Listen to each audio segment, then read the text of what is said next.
अरे बापरे प्रेक्षकांनो, पिंकीचा विजय असो या मालिकेमध्ये तर धाबे दणाणले धोंडे पाटलांचे. आपण बघतोय बापूसाहेब आलेत आणि घाई करतायत या डॉल्बेला कुठेतरी लपून ठेवायसाठी. जावाई बापू लवकर बसवा त्याला गाडीत. सुशीला देवी बॅग भरा, चला जा पटकन. सुशीला देवी काय ऐकायला तयार नाहीये. त्या म्हणतात काय बोलताय साहेब, कुठे नेताय त्याला, का माझ्या लेकाला त्रास देताय. बापूसाहेब म्हणतात सकाळी उद्या ते DNA रिपोर्ट येणार आहे, त्यांनी पुन्हा तपासायला दिले होते ते. छबी म्हणते पण आधी तर त्यांना क्लीन चिट मिळाली आहे ना, मग आता पुन्हा कशाला DNA रिपोर्ट. बापूसाहेब म्हणतात तो सपकाळ आमच्यावर प्रेशर आणतोय, विधानसभेत पण ह्याची चर्चा चालू आहे. धनंजय म्हणतोय की पुन्हा एकदा त्याच्याचमुळे DNA टेस्ट केले जात आहेत. माई रडायला लागतात आणि हताशून म्हणतात देवी आई या धोंडे पाटील घराण्यावरती कलंक नको लागू देऊ ग. हा आता सुशीलाबाईंना मात्र फुल कॉन्फिडन्स आहे. त्या म्हणतात काही झालेलं नाहीये, नाही माझ्या डॉल्ब्यावर मला विश्वास आहे, डॉल्ब्याला तुम्ही कुठेही न्यायचं नाहीये. आता हे बापूसाहेब म्हणतात जावाई बापू आम्ही सांगितलेलं तुम्ही घेतलंय की नाही. धनंजयने एका फाईलमध्ये रिव्हॉल्वर घेतली आहे हे बघून मात्र सगळ्यांचेच धाबे दणाणलेत, म्हणजे सगळे घाबरलेत.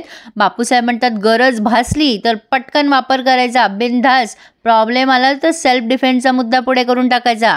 धनंजय म्हणतो हो बापूसाहेब काळजी करू नका, तसंच करू शकतो आपण.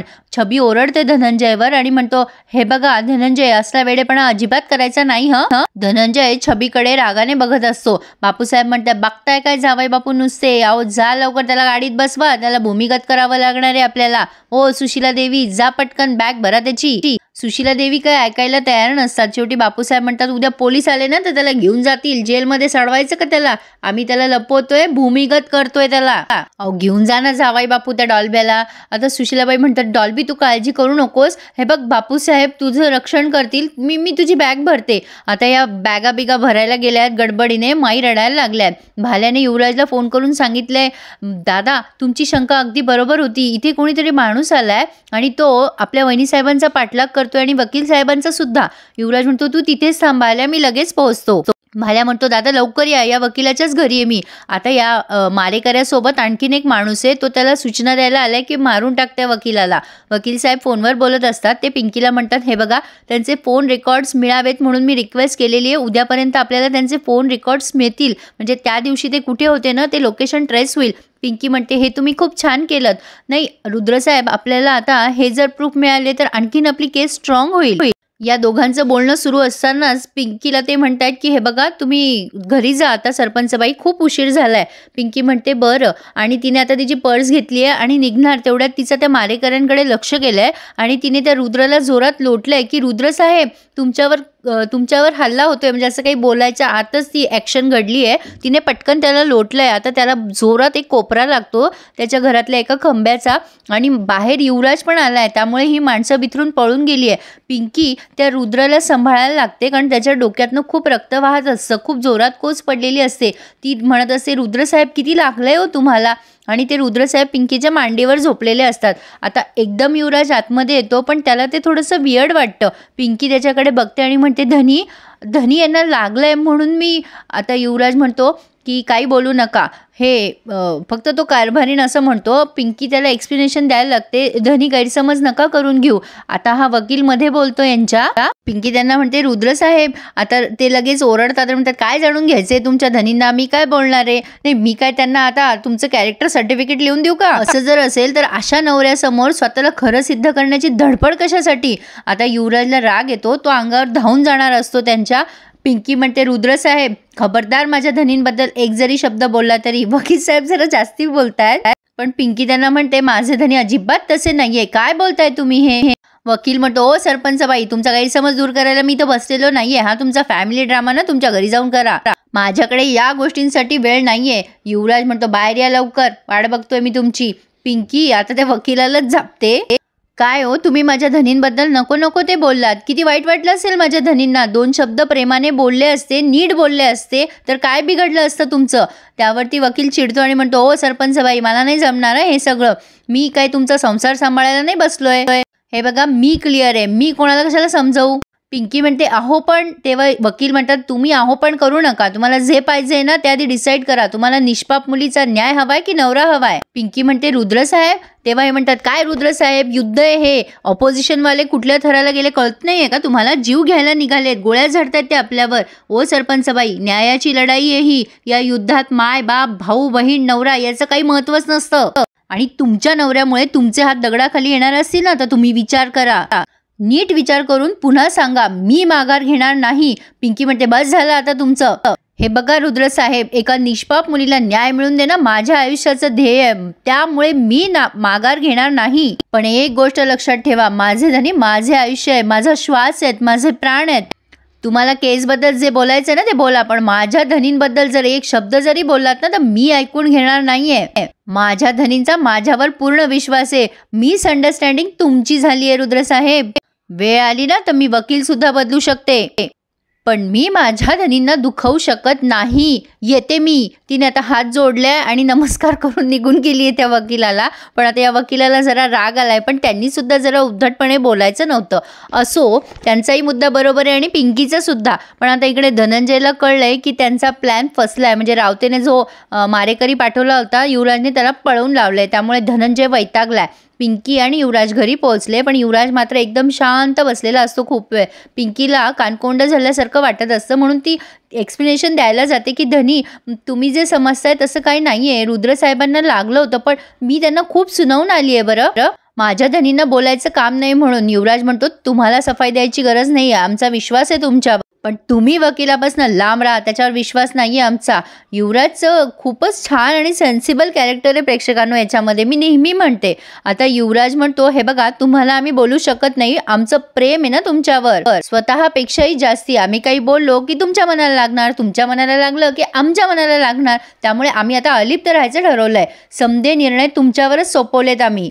आईसाहेबांना पण काहीच बोलू शकत नाही, त्या त्यांच्या जागेवर बरोबर आहे. त्यामुळे समदेवार आम्ही आमच्याच काळजावर झेलणार आहोत. समद्यांचा आनंद महत्वाचा आहे ना, जगा, ज्याला जसं पाहिजे तसं जगा, असं बोलून आणि वैतागून तो निघून गेलाय. पण पिंकी खूप दुखावली गेलीये. ती विचार करतेय वकिलाच्या शब्दाचा की तुमच्या नवऱ्यामुळे तुमचे हात दगडाखाली येणार असेल तर विचार करा. पण पिंकी विचार करतेय माझं काही पण झालं ना तरी चालेल, पण माझ्या धनींना मी दुखवणार नाही, त्यांना निराश नाही होऊ देणार मी. तुमच्या मनावर आघात झाला तर मी स्वतःला माफ नाही करू शकणार धनी. आणि पिंकी इथे खूप उदास झाली असं दाखवलंय.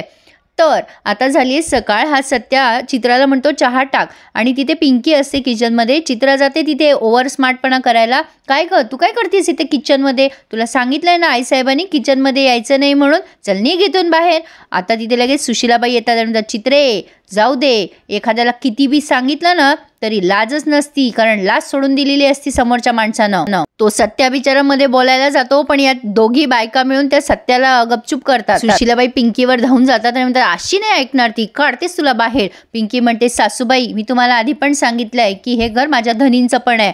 आता सुशीला तिला उत्तर देते, तुझा जो धनी आहे ना तो माझा पोरगा आहे, चल निघ बाहेर. कशी निघत नाही पाहते मी. सुशीलाबाईंना काहीतरी निमित्तच लागत असतं पिंकीला बाहेर काढायला. आणला तिचा हात वडत वडत बाहेर आणि म्हणता एक शब्द कोणी मध्ये बोलायचं नाहीये. आणि काय ग तुला काय वाटलं, वकील बिकील करशील तर आम्ही घाबरू तुला?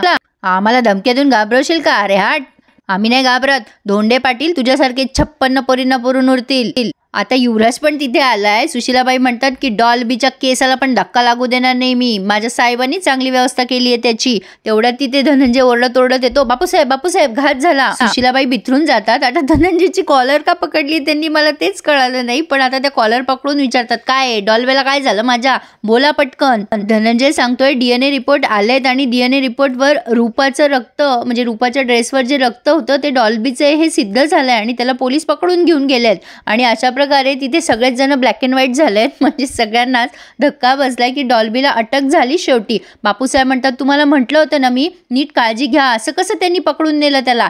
आता धनंजय म्हणतो मी काय करणार होतो. आता इथे त्यांनी डॉल्बीला कसं फरफटत नेलंय पोलिसांनी, पोलीस स्टेशनमध्ये ते दाखवलंय प्रेक्षकांनो. डॉल्बी गयावया करत असतो, मी काही केलं नाही, मला सोडा.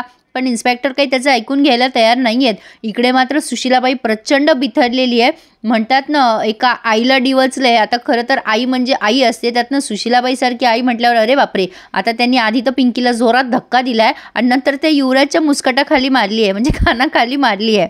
त्यांनी युवराजलाच फैलावर घेतलंय. काय करून बसलास रे तू, तुला हेच पाहिजे होतं ना, झालं ना तुमच्या मनासारखं.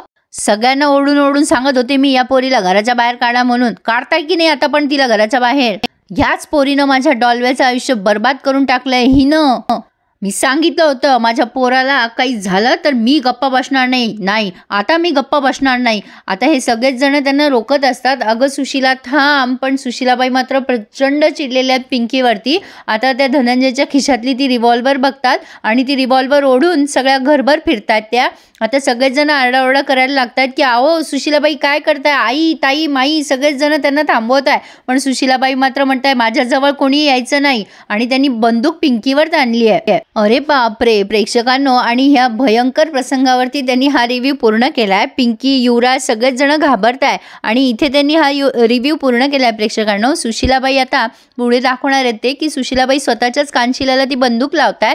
युवराज म्हणत असतो आईसाहेब ती बंदूक लागेल तुम्हाला, ठेवा खाली. पण त्या मात्र कोणाचंच ऐकायला तयार नाहीये. त्यांनी युवराजला ऑप्शन दिलाय, तुझी बायको नाहीतर मी, कोण पाहिजे तुला सांग, तुझी आई का तुझी बायको, बोल पटकन युवराज. आता शेवटी पिंकी समजूतदारपणा घेते आणि म्हणते मी इथून निघून जाते सासूबाई, तुम्ही प्लीज स्वतःला मारून घेऊ नका, स्वतःला त्रास देऊ नका. युवराजला म्हणते धनी या घरच्या लक्ष्मी आहेत, काळजी घ्या त्यांची. बिचारा पिंकीचं पण बरोबर आहे प्रेक्षकांनो. पण आता युवराज विनाकारणच कात्रीत सापडलाय. पण आता पुढे ना प्रेक्षकांनो, एकतर डॉल्बीने अतिप्रसंग केलेला नाहीये पण त्याने गुन्ह्याला प्रवृत्त केलंय. मी मागे पण माझ्या रिव्ह्यूमध्ये सांगितलं होतं. त्यामुळे कदाचित डॉल्बी आता ह्या सगळ्या गोष्टीचा साक्षीदार होईल. कारण चोर सोडून संन्यासाला सुळी मिळाली आहे. प्रिन्स आणि संजू बाजूला राहिलेत आणि डॉल्बीला त्यांनी असं वाटतं की डॉल्बी कदाचित सगळं झालेली घटना रुद्र आणि पिंकीशी शेअर करेल आणि डॉल्बीला कमी शिक्षा होईल. तुम्हाला काय वाटते मला तुमच्या कमेंट नक्की कळवा. आणि उद्या आपल्या चॅनलवर हा रिव्ह्यू बघायला प्लीज विसरू नका. त्यासाठी आपल्या चॅनलला पटकन सबस्क्राईब करा आणि रिव्ह्यूला लाईक करायला विसरू नका. धन्यवाद.